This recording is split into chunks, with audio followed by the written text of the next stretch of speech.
Welcome back to the channel. My name is Brad, SuperCoach Pro. Today we're doing round 23 SuperCoach. Preview, it's a bit of a Q&A. I haven't given anybody notice whatsoever on this one. So just looking at the team sheets and whatnot as well, going through this round. 2 rounds to go, so I don't know if this will be my last live stream for the year.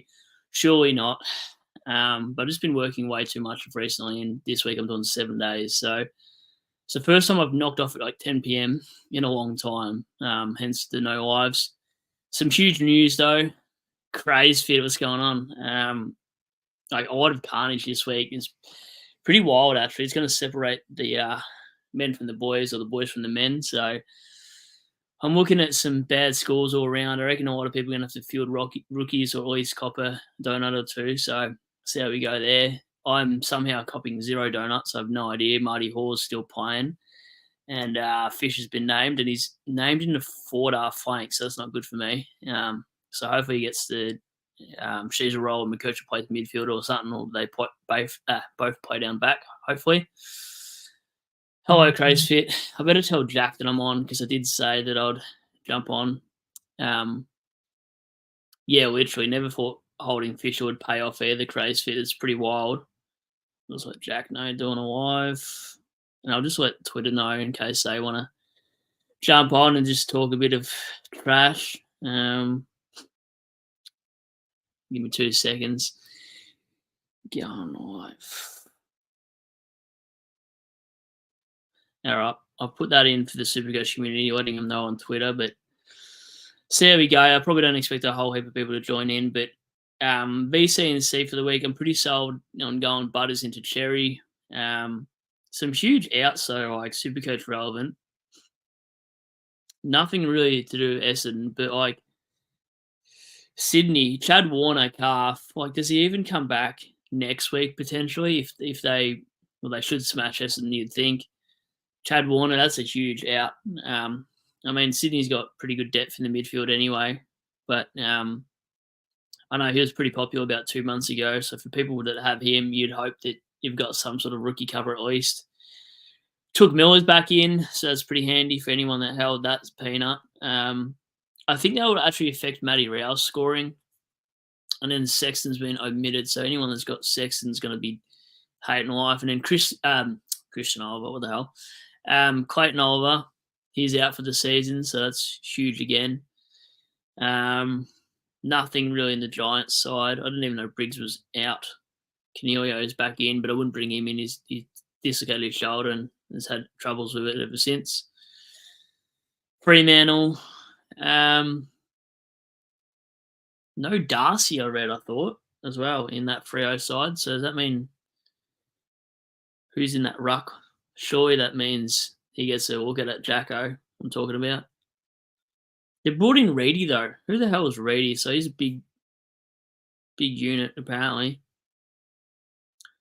I don't think that would affect Jacko. I don't feel like that Reedy bloke's going to play a lot of minutes anyway. Surely that ease him into it in ruck minute-wise, but he is named as the follower against Kieran Briggs, so who knows what happens there. That's interesting, though. Surely Jacko goes all right against Giants, you'd hope. And then what else we got in the team sheets? Scroll back down. Yeah, Joe Richards hurts me. Being omitted, like, it's pretty stiff. He only came on for a couple of minutes at the at that last minute of that quarter, and then he gets omitted for Will Parker. That's just stupid. Sharp and Hipwood doesn't really matter for the Brisbane ins and outs. Marshall doesn't matter. Adelaide, interesting that Down didn't get named, even though he had a good game in the Sandful. Hugo Garcia, if anyone that's got him in the midfield, he's been named back in for the rookies. Who else? Nothing out of the Geelong team matters. Fraser back in, that's huge for people that have Fraser like myself. I hope he's actually named on the field. Caulfield omitted, that's pretty stiff for people that have him for cover for Sheezel. Tim English is huge. Ankle, not playing. I wonder if he misses next week as well. Jack McRae has been named in the side. What happens to Jack McRae next year? Sure, he's not at the Dogs. And then, yeah, Fisher named on field is pretty nice for that North lineup, so that helps. Nothing out of Hawthorn. Richmond. Surely Jacob Blight plays, so if anyone's got Blight, expect him to surely get up. I can't see why he wouldn't play. He had a huge game in the VFL last week or the week before. Hutchinson from West Coast named back in. That should be interesting if he's in the 5 o'clock side, because they always do the 5 o'clock teams on the Fridays for the Sunday confirmed games. And then what do we got? Carlton's the biggest one. Sard out, Mackay out, and Curnow are the 3 Supercoach relevant players that are out of that. So that's pretty stiff. Imagine if you had all 3 of those guys, you'd be pretty annoyed actually. What else have we got here? Supercoach. My side went huge last week. For anyone that saw the review, went 2-6-8-0.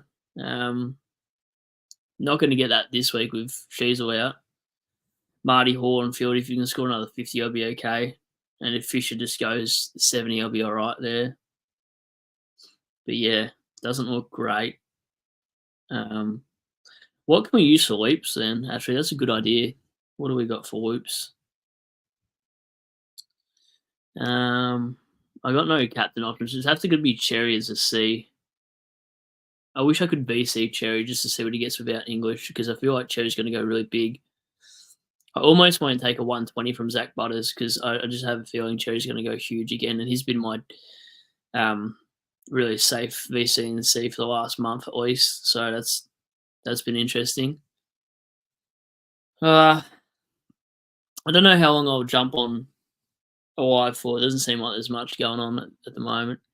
Philip, who weak kid? Yeah, I know. I've seen that. Not named again, so that's pretty annoying.